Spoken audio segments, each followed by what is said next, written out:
So Ariana FaceTimes with her cross-country boyfriend. I'm sorry I even brought it up. I'm sorry I even brought it up.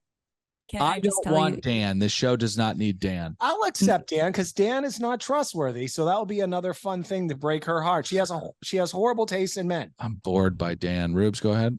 I was going to say one of my least favorite things is when any woman over the age of Summer Moon's age is speaking to any other human being and they speak like I'm speaking right now. And then they go into the speaking like they're Summer Moon. Because what do Right. you think? Does your boyfriend want to a baby? Because if he does, again, untrustworthy. Like Pat said, let's go. Not More just Dan. untrustworthy. Probably even worse. I mean, who wants to fuck a kid? There's a lot of stuff on TV, but not all of it's good. In fact, a lot of it's bad TV. Hi, hello, welcome to another brand spanking new season of Bad TV, a brand spanking new season of the It Girl on the Block. None other than Vanderpump Rules. We're all the It Girl right now, right, Pat? Yeah, we are the It Girl. What am I actually saying right now? Huh? My name's Dylan. I'm saddled up next to one Patrick Hickey. Great to be here. And baby sister, little papaya dog girl, is over in the stormy seas of New York City. It's a concrete jungle. And oh my gosh, Statue of Liberty is shining so bright tonight. It's luminescent, just like Ruby. Ruby, hey, how are you? thank you for the intro, Dylan. Good. How are you? I am doing so good. I am so excited to talk about Valley Village for the next hour. Too. I am so excited to talk about the 91604 and all of the little you're being generous. That'd be Studio City, the Beverly Hills of the San Fernando Valley, Dylan. No. We are in Valley Village. That's 91602. Okay. Thank you. Thank you, Pat, for that. Me in the face, and I'm so sorry for that. We're going to get into the premiere episode, but before we do, a couple public service announcements. First, and most importantly, Pat, take it away. We are covering 90 Day, The Single Life. It's the 1 hour version of 90 Day. Rubes, Dylan and I, we're having a great time doing it. We're going to have a lot of collabs with some of your favorite reality podcast shows that cover that series. Yeah. And we're just having a good time doing it. And if you're listening to us on this feed, Bad TV, you will also get a second show, and that is the second show. Yeah, we're going to go on Sierra and Maya's podcast. We're going to be going on Howard Stern's podcast. Oh, wow. We're going to be going on Mr. Wonderful show and lots of other ones to just talk about 90 Day, The Single Life. But also, if you want some, excuse me, I got a balloon in my throat.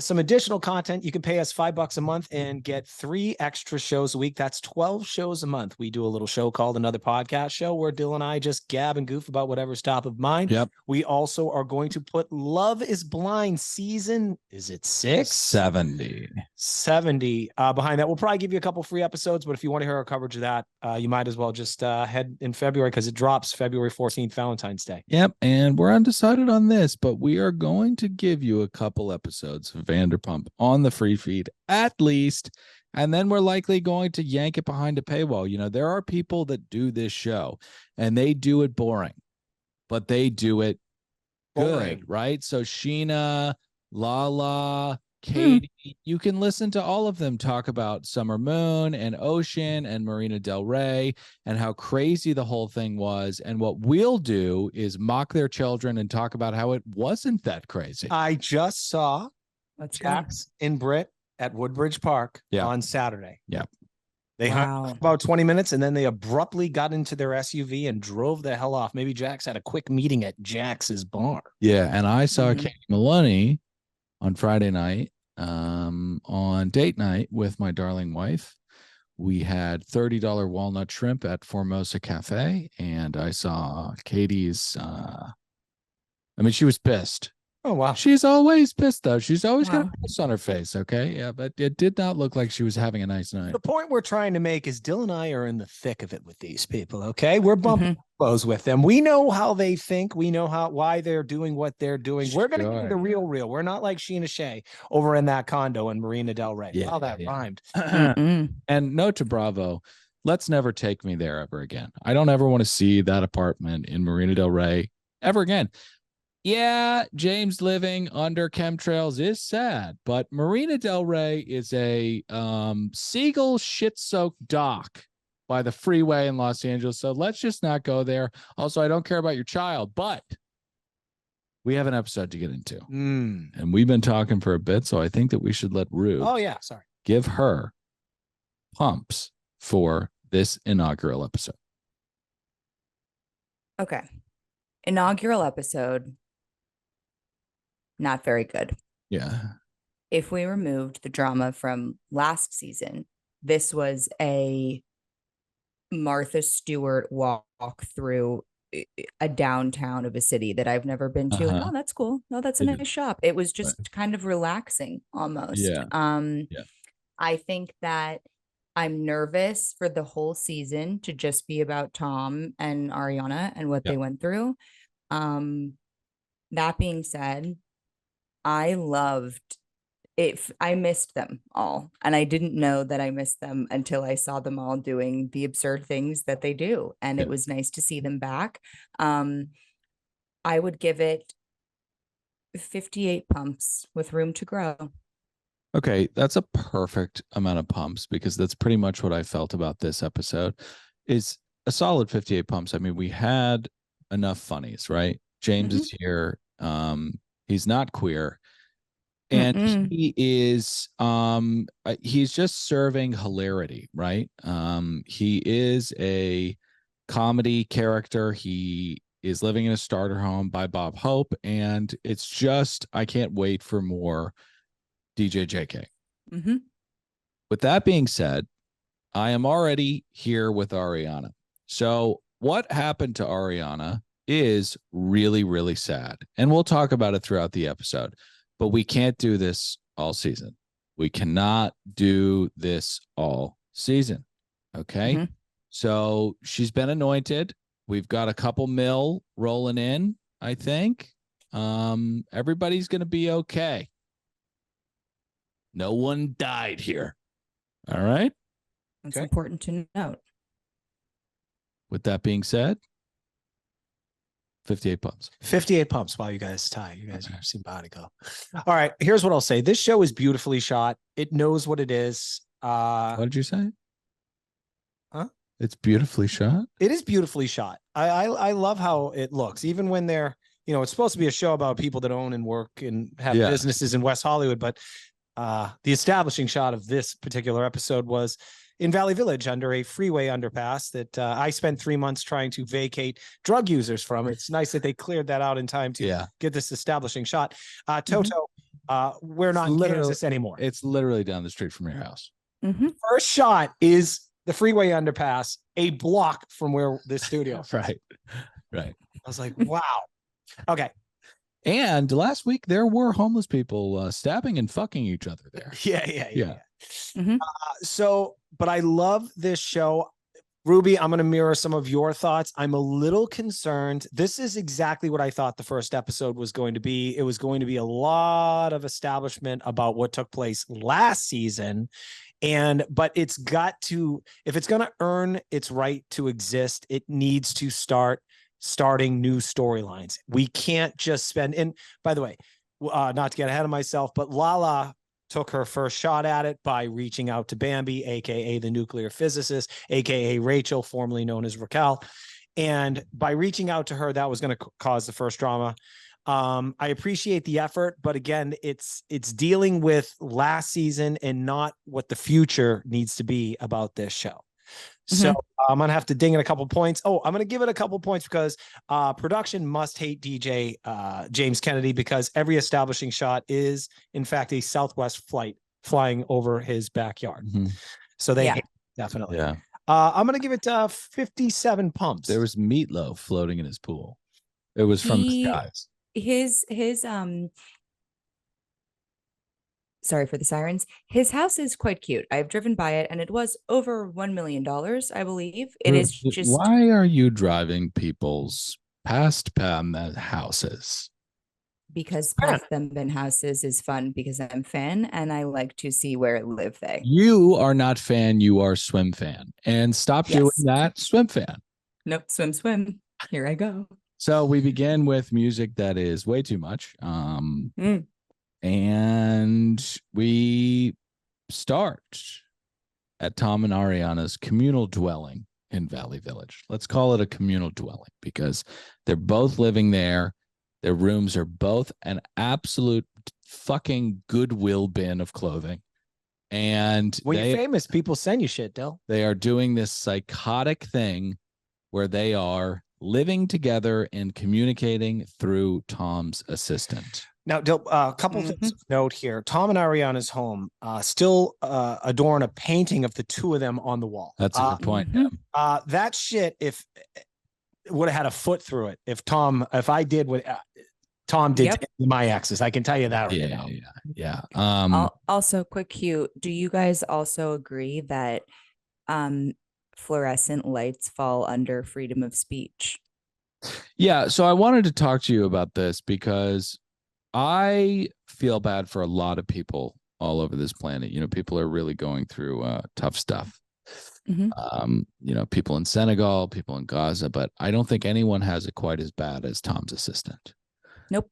Because Tom's assistant has to, I think for a while she was deciding how to decipher Tom's mescaline rants. But I think that she's just decided to go with, let's just say verbatim what he said. And then we'll just see where it goes from there. But yeah. So we're speaking of Anne, Dylan. And now, just to give the context here, I'm going to go get a joint real quick. Okay. So this is important because in order to avoid a War of the Roses type of conclusion to this relationship, this fallout, they have Anne. Anne is Tom's personal assistant, the interim mediator to keep the peace. When Tom asserts things like keeping his lights on all night in his room in annoying neighborhoods, and then asserting that it falls under the First Amendment. And again, I don't know. He could be right. I've never Googled this. Maybe lights do. I'm not sure. That being said, Anne, blink if you need help because we can help you. Yes, definitely can. And hey, do you mind if I bounce back? I think we get these quick little shots, these little vignettes of catching up with the cast members. We absolutely have to move Sheena on. and Summer Moon and Brock, we cut to them real quick. Nothing much happens in that condo in Marina Del Rey. But I do want to point out this is where Patty's stance will be on Brock, the guy who has another child that he never sees on the other side of the planet. He's a piece of shit. Yeah. And it's important that we get that out of the way at the top of the season because Pat will say that 47 more times. I just really quickly, Pat, I was going to say, when Dill mentioned that we don't care about their children and we will mock them during this scene when Sheena was like, how do we spell our name? And Summer was being like a pretty cute kid and spelling things and being whatever. Totally, and Sheena was like, yay, whatever. And being very, very excited for her daughter. And Brock, without turning to look at said child, was like, oh, wow, kiddo. That's how interested we are in their kids. I want to point out also, Brock is physically assaulted his ex and was arrested for it and has a restraining order against him. Well, what did he say? He's a real catch. Yeah. Well, you know, we all change. But you know what they say? Lala thinks he's good. So. Once a domestic abuser, always a domestic abuser, you know. Until they change, right? Until they change, you know. Hey, can I jump back to Tom's assistant, Anne? No, can I say something really quickly? Ariana is making one of her stupid coffee drinks that her and Tom fell in love over. The stupid coffee drinks, right? Dumpling latte. Sorry, what was it? Ribs? Dumpling latte. Okay. Something tells me you're going to go hard on Ariana this season, Del. No. But I will go hard on her here. I'm not going hard on her. I'm going hard on Tom and Ariana. That the lattes, I mean, that's okay. She says hello to her cat. Her cat's name is Kitty. Hate it. Absolutely hate it. This isn't Breakfast at Tiffany's. You are not Audrey Hepburn, and it's disrespectful to the animal. Okay, let's get a name on that thing. Let's not just call it Kitty. Okay, you're not Cartman. Okay, it's just I really animals deserve names, and Kitty is phoning it in. Okay, find the spirit of that animal and name it. You literally want to get a cat and name it Egg. So yeah. I don't think that you hold a lot of water in this Egg discussion. is a much better name than Kitty. Okay. And if it is an egg, I will name it Egg. I will not force Egg on it. Okay. I am a sorting hat. I'm not going to throw people in Ravenclaw when they belong in Gryffindor. All right. What if we don't know it, Dylan? I know. So Kitty could be right. Where were you going to go? Oh, yeah. Well, Tom, we learned he wants to buy Ariana out of the house. And at this point, the nuclear physicist, a.k.a. Rachel, is still sending Tom lightning bolt postcards. Yeah, from her treatment center. Yeah. She's been in there for 75 days. Yeah. And also there's a peanut food at some point had been destroyed. Right. And is now been resurrected with some Elmer's glue by assistant Anne. I hope Anne becomes a mainstay on this season because I want to learn more about her backstory. Then we jump over to James and Allie. They're out by that beautiful pool in their backyard in Burbank in the 90602.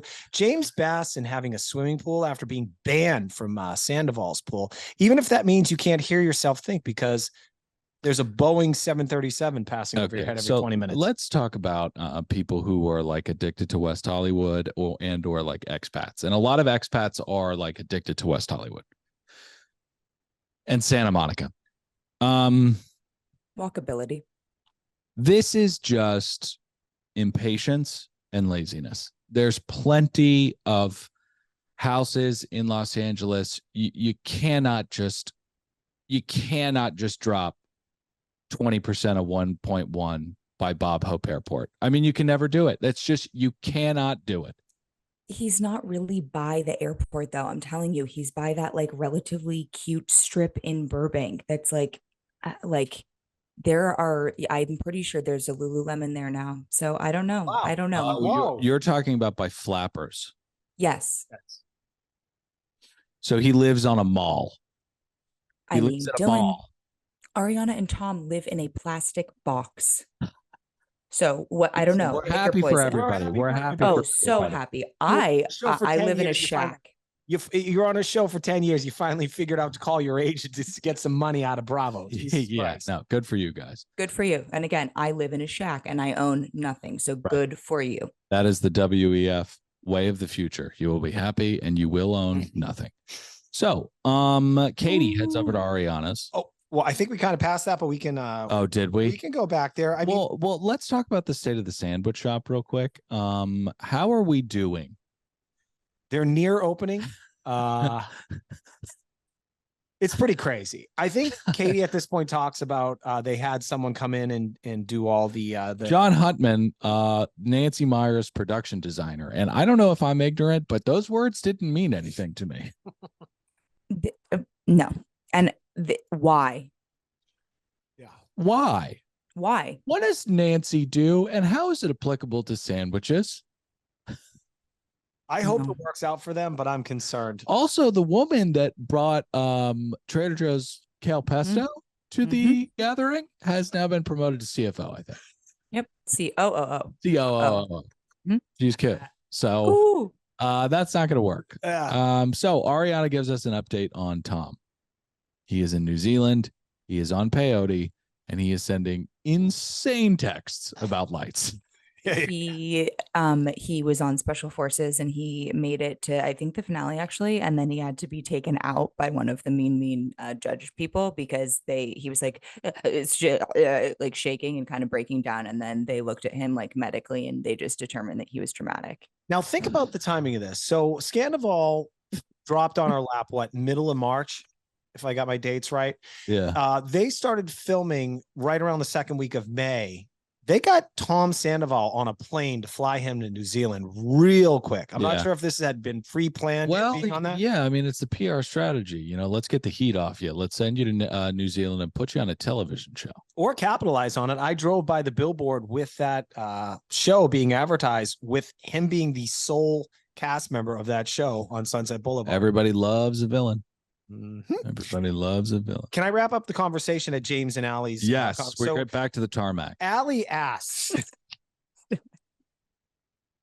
we might have to call their abode the tarmac. We will. Yeah. Amazing. Okay, so James is asked by Allie if she thinks he can ever be friends with Sandoval. Yeah. And James says, just based on the beat roll that they're playing while you're asking me this question, Yeah. no, because Tom looks like an insane person behind those bongos. I don't know if you remember that. Yeah. But the real answer is yes, because at the core, we're all awful. And we're probably guilty of anything short of murder. But on this show, everybody can be forgiven eventually. We head back to Marina Del Rey and we get a bizarre Sandoval flashback. That is a natural segue to bring up the death of Ali. Sheena says, apropos of, I guess, just being on the couch, which I think she's been on between that conversation and this moment, let's say 750 times. She goes, oh my gosh, this couch reminds me of Sandoval, which reminds me of this plot point of this episode. Ali's dead, and Ali loved brisket and he loved life, but he had a penchant for street. Let's not joke about his. Who was joking about anything? He loved life and he loved brisket, and he's passed away, and it's very, very sad. Now, Sheena sent a text to Tom, an olive branch, saying, are you okay? Anything you need? I know that you're really going through it. But what Tom did was he blocked her. And worse, he blocked her podcast Instagram page. And even worse than that, he blocked Summer Moon's Instagram. What? Out of all the things this rat-faced fuck has done, how dare you? Well, truth is, Dill, Summer Moon was pretty thirsty. You know, she kept posting her videos on the monkey bars, checking in with her fans. Yeah. Hey, I'm just checking in. She's the next Coco Ziwa. You got to block.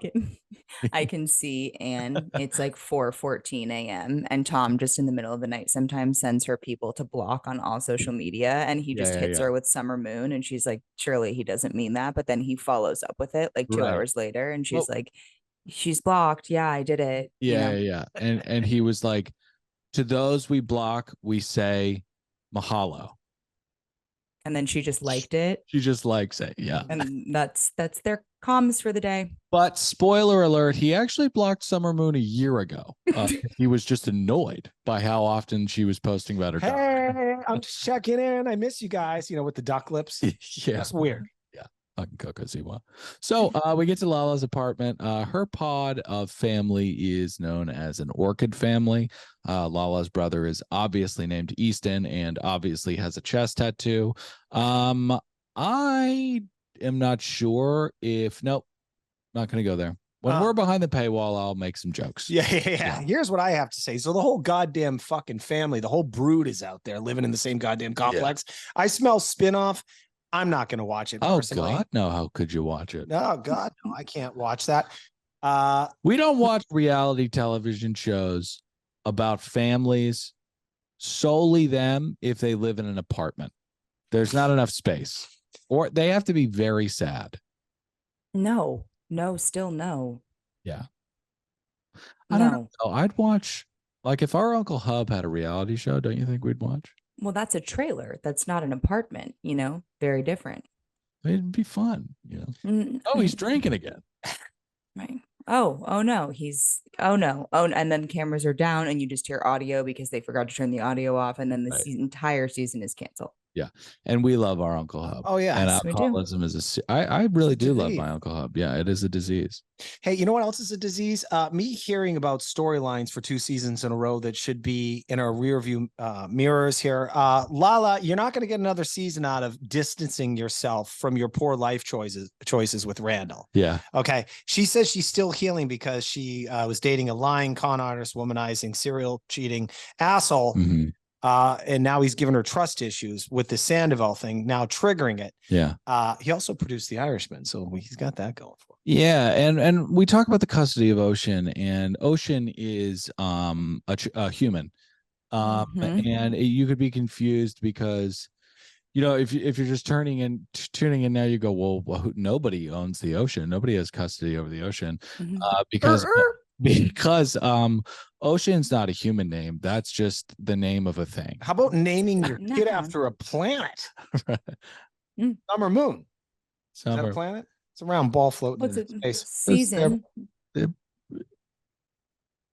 My point Summer here is, and I is- just noticed this, and forgive me if we're beating up on this cast too much. All right, so we have 2 cast members with children, both very, very bold names for children. Yeah. Ocean, Moon.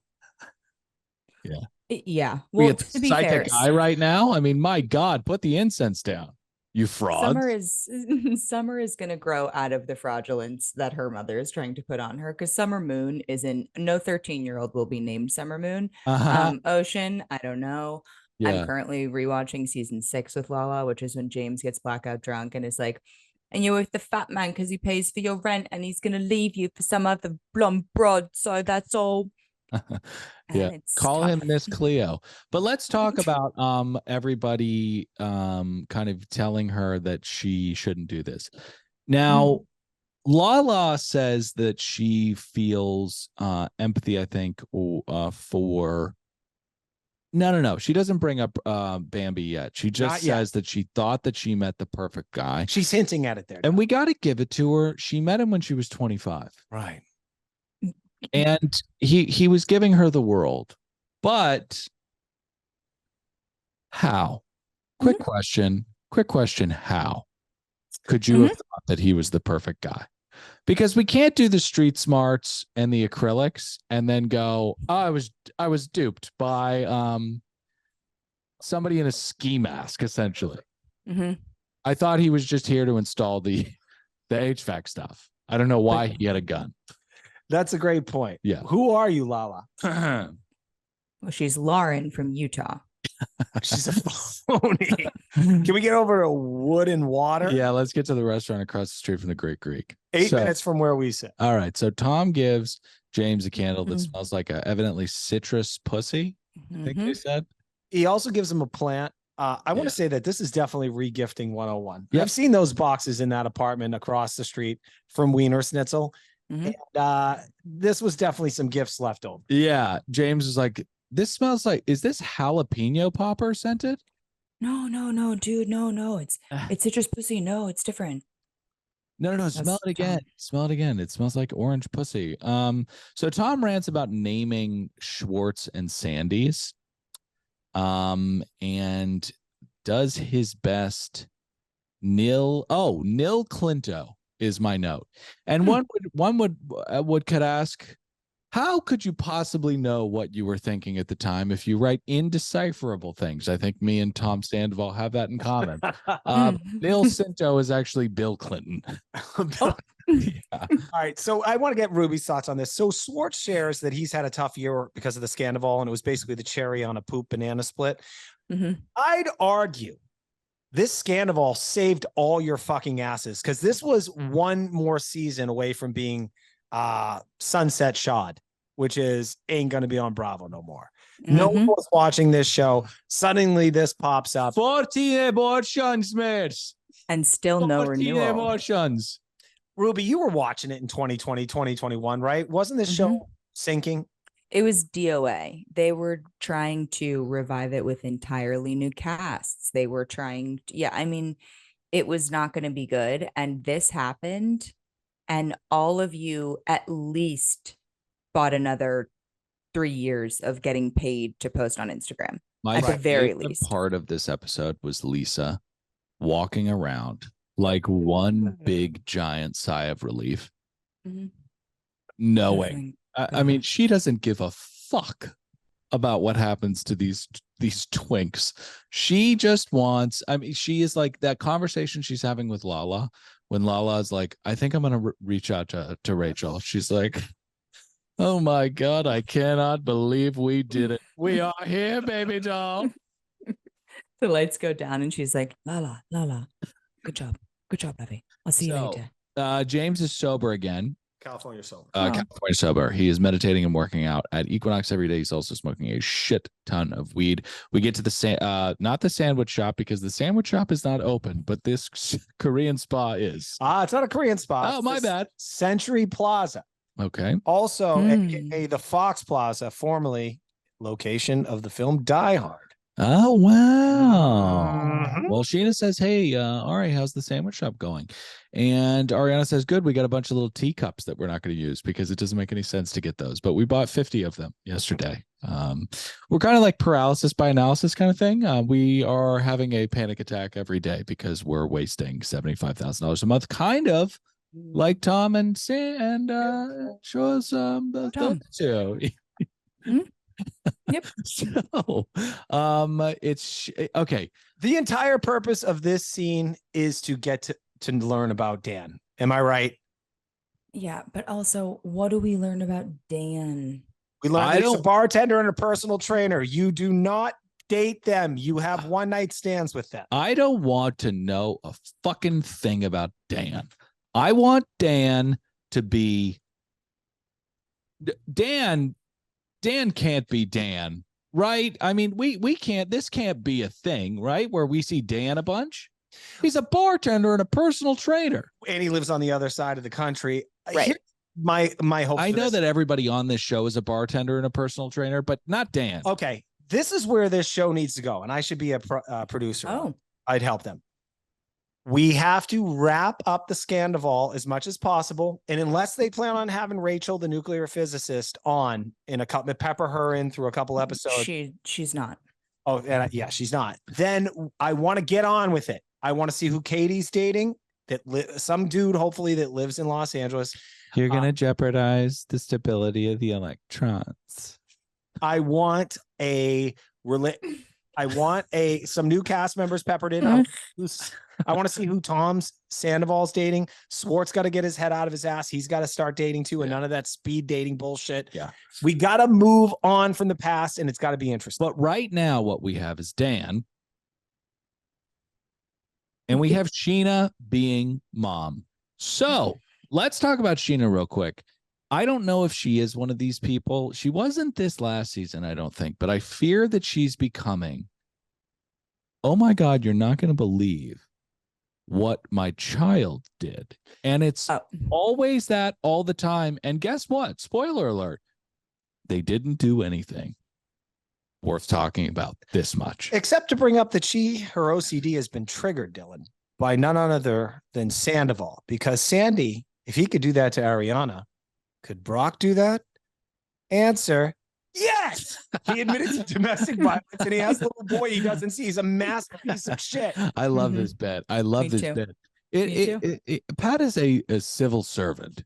He's just trying to warn people about bad, nasty behavioral patterns of fucking Kiwis or Australians. You're welcome, Shishi. You're welcome. You're welcome. But yeah, no, it's very sad to hear that Sheena Shea is not on Ozempic. Oh my God, I cannot tell you how many people ask me if I'm Ozempic. No, I'm on something called the Scandoval, which is the line of the episode, maybe the line of the season, really kind of crystallizes what this show is in one sentence. But she's on, unfortunately, Zoloft. She is the definition of like that line a year after it's happened to the girl that it happened to is Sheena in a nutshell. She's like, I know it was so bad for you because like your life got blown up and like it was your partner and stuff like that. But I am so fucking skinny now. It's like insane. People keep saying like, oh my God, you're like on other drugs. And I'm like, no. I'm just like stressed. Like, no. I am not on Ozempic. I'm just really stressed out. And that's why I'm on antidepressants. And then you go, okay, sorry. So she asks if Ariana is going to be going to Tom Tom's. And this is where, like, listen, I know that Ariana has been anointed Queen of West Hollywood, but this is the kind of stuff that, you know, she's not infallible. Are you going to Tom Tom's? Yeah. Are you worried about seeing them? Who? The people that the fucking restaurant is named after. If I didn't say their names, who do you think I meant? What did you think I was fucking saying to you? So you know what would help with all that stress? Oh, Not Ozempic. I'll tell you that right now. Nope. A little microdose. Oh, yes. No, Pat, I got it. I was just okay. Oh, yeah. Yeah. Well, I was going to say, man, does it help with so much stuff? Dylan. I have a friend that cheated on a friend a while ago. You know what I used to kind of calm my nerves down, because I had anxiety? Yeah. I used microdose. Yep. Same position as Sheena. Yeah. One time I was friends with like one of my bros, and he stepped out on a chick, and it ruined our entire friend group. Remember I told you about that? Yeah, you did. And I was beside myself. I was crying, and I was on my couch, and I was like, this reminds me of the time when he first told me about it. And my wife said, well, you have that great podcast sponsor called Microdose. Why don't you just take some of that? I said, honey, that's a great idea. And I turned my life right around. Microdose nationwide. To learn more about microdosing THC, go to microdose.com and use code BADTV to get free shipping and 30% off your first order. Links can be found in the show description. But again, that's microdose.com and code BADTV. All right, what happens next? All right, so I guess why don't we descend on TomTom?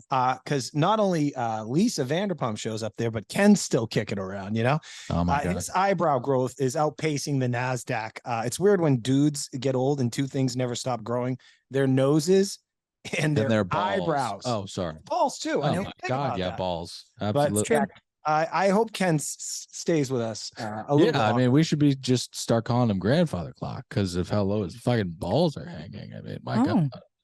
Okay. Grandfather clock. So Ariana FaceTimes with her cross-country boyfriend. I'm sorry I even brought it up. I don't want Dan. This show does not need Dan. I'll accept Dan because Dan is not trustworthy. So that'll be another fun thing to break her heart. She has horrible taste in men. I'm bored by Dan. Rubes, go ahead. I was going to say one of my least favorite things is when any woman over the age of Summer Moon's age is speaking to any other human being, and they speak like I'm speaking right now, and then they go into the speaking like they're Summer Moon. Because what do you think? Does your boyfriend want to fuck a baby? Because if he does, again, untrustworthy. Like Pat said, let's go. Not more just Dan. Untrustworthy.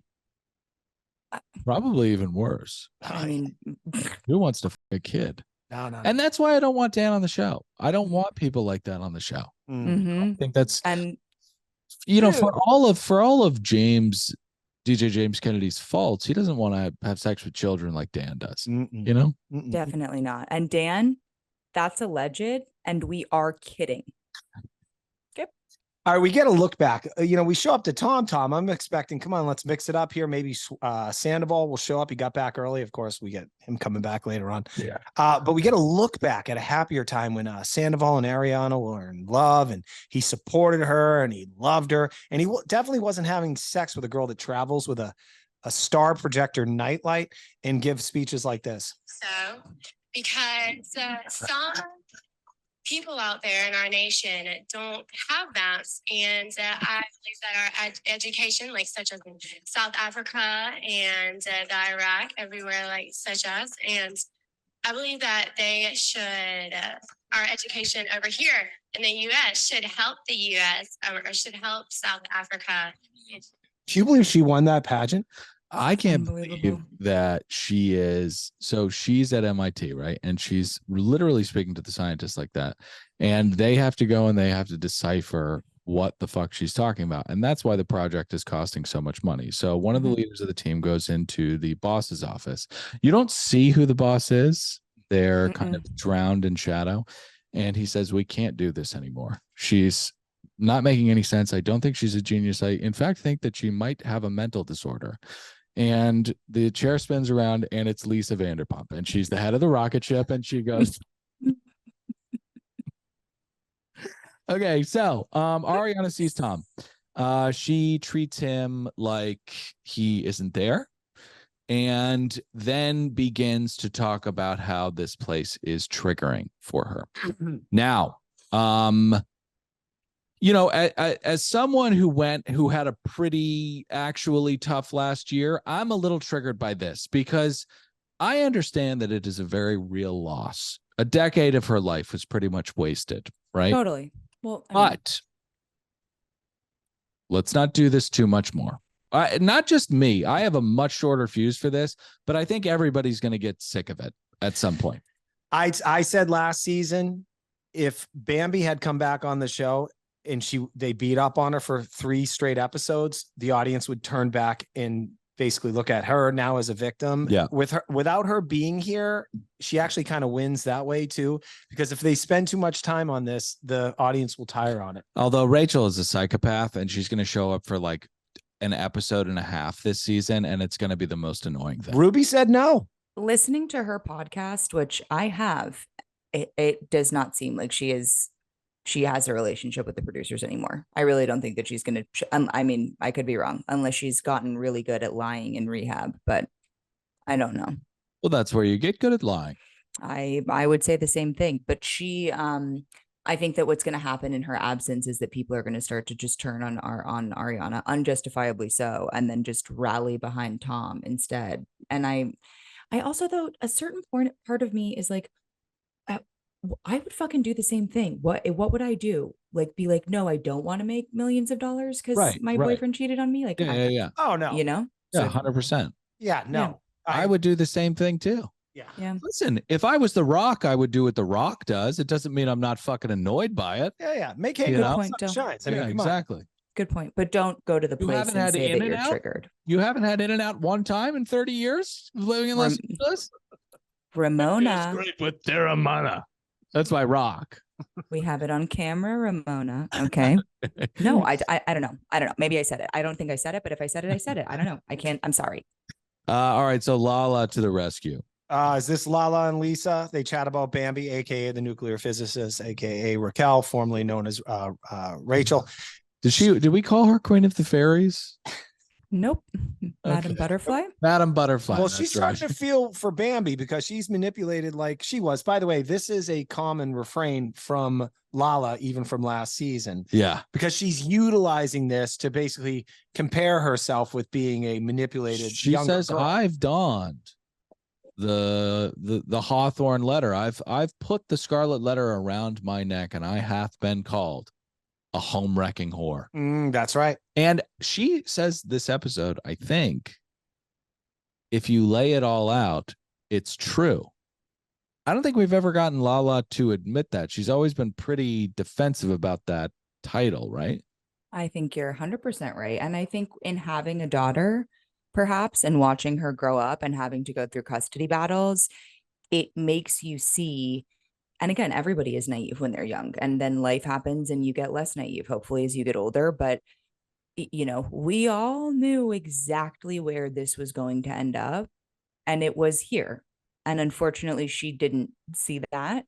And now little fat man is trying to make her custody battle tough. So fuck him. Hi, little fat man. So Lisa is so moved by this. She's sitting across from her. She sees in Lala's heart in this moment something that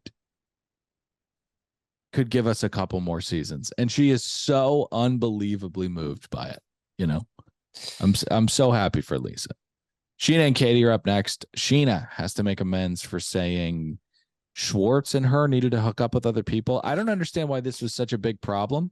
I think she was defending the hooking up with of Raquel. I'm not sure. Well, if you remember, Dylan, Sheena and Brock didn't allow Katie to be invited to their wedding. Oh, that's right. So that was kind of the bigger deal. Am I right? Yeah. And then they also were like, well, Katie's dating people. So I was like to Schwartzy, like, well, if you should date people too. And she disinvited her to the wedding and encouraged him and Raquel to whatever. Right. Okay. I don't know why that's a bad thing. Is that a bad thing? Well, I mean, it's not good for you to encourage someone to hook up with their ex-husband in the friend group. That's pretty fucked up. But Sheena's a little pot stir. So yeah, no, it is fucked up. I appreciate you kind of. Thanks for the clarity. Yeah, spelling that out for me, because it is a little fucked up. So Lala steps out into the alleyway to make a call. She doesn't want her to wear the mistress label, and she leaves her. It was a voice note. It was not a call, and that's pretty wild. Mm-hmm. That is pretty wild. We then cut to a flashback, a flashbang montage that is just unbelievably intense. It was like Manchurian Candidate kind of stuff. But we get to the next day. Tom is juicing, and Katie heads over to the apartment across from Wiener Schnitzel. He says, do you want to chill? And she says, ugh, She wants to chill. I know, but just say you want to chill. Why so serious? I don't know. Or say no and don't chill. I mean, it's like ridiculous. Katie talks about the way that Tom speaks about her, and we cut back, this being the catalyst for her to push him out of her life almost entirely. And we cut back to what he actually said about her. Now, we know Tom is a little golden doodle asshole, okay? But what he said about her was, it seems pretty par for the course with somebody that you're getting a divorce with. And I might be putting my foot in my mouth for the second time, but I don't think it was that bad. I agree with you. And I actually don't think Katie and Schwartz hate each other as much as the show tries to. I think that's their love language, because we cut to Tom saying, oh my God, I do not want to fucking be around her at all. Mm-hmm. Mm-hmm. I can't even imagine what Katie was saying about Tom. I think we have it all on camera. I think she wins. But yeah. Tom has cheated on her and gaslit her and poured drinks Drove all her over head on the people's street. heads. So And told her that he doesn't like the sound of her voice when they were on a vacation, stuff like that. Great guy. So we end great guy. We end the episode with the den, a spot that Dylan and I have frequented after we once after the Comedy Store a couple of years ago. Ruby, I think you were there as well. We ended up at the den. Oh wow. Have a great memory. Great. Love our little local tourism. It's important for through the audience to Ireland. understand. We know these locales that these people are frequent. Yeah, sure. Mhm. Yeah. So we go out with the four best friends that anyone could have. Oh, yes. Lala and Ariana have a big chat here. Her not speaking to Schwartz kicks off this thing where Lala says she doesn't feel seen by Ariana. And color me a conspiracy theorist, color me a little gullible, but I think these two are going to be fire and ice this season. I think that they are coming. There's going to be a head-on collision. You're talking about Ariana and Lala. Yeah. Well, if you watch the trailer, what was the line that Lala says in the closing? I have never seen someone get cheated on and then they become God or something like that. Right. Okay. Yeah. I think that's a little bit of an over exaggeration. However, as we pointed out, she's been making the Benjamins and enjoying quite a lot. Yeah. Of Yeah. love I think and sympathy. envy might be Yes. at work Yes, here. yes. A little bit of envy. But yeah, I think these two are going to end up fucking hating each other, and possibly for good reason, because here is where I will back Ariana full stop. She was very cool with Lala reaching out to nuclear physicist. Yep. And she says in so many words, I don't think Lala would be too happy if I reached out to her ex-boyfriend's mistress and was like, hey, how are you doing? Like, let's try to get you back into the fold because it's fucked up. They were, when Schwartz was like playing pickleball with Randall, she was like, you need to understand you're done. It's done. You're Right. out. And it was like, okay, I get it. There's a custody battle. So it's like you reaching out being like, hey girl, I don't think it's like fair what we did to you. And then, and then telling Ariana after you've cried and made her be like, Lala, I like you. What are you talking about? You're like, okay, so now that we got that out of the way, Yeah. you're not gonna any. Yeah. Oh, okay. Thank you. Whew. Well, the episode ends with Sandy. By the way, I thought about this from a production standpoint. I don't know what time he's getting off that goddamn plane, but do Ariana and Sandoval agree to just give their house keys to production? I don't know. It's just the weirdest fucking thing. Right? Because they're there. You show up, you walk in. I don't know. Anyway. Maybe hang a tarp up. Anne organizes it. Yeah. And I think the main thing we can take away from this episode is pray for Anne. Mhm. Let's hope that she's in a better place now. And I don't mean dead. I just mean not working for Tom Sandoval. And we are going to play a drinking game this season. Every time you see a Southwest flight, you need to sip a drink. Yep. Mm-hmm. Right? So I love that. Make them weak because we're going to see a lot of planes Mhm. at the tarmac. Jump in the comments. Let us know what you thought about the episode. 5 stars, kind words. Follow me at Dylan Pete Wren. Follow Patrick 500. Follow Ruby at papaya.girl on TikTok. Join us at patreon.com/another podcast network for Love is Blind, the whole season of Vanderpump Rules. Lots of fun stuff coming to that place. We love you all. I'm Dylan saying goodbye. Pat, say goodbye. Ruby. Bye-bye. There's a lot of stuff on TV, but not all of it's good. In fact,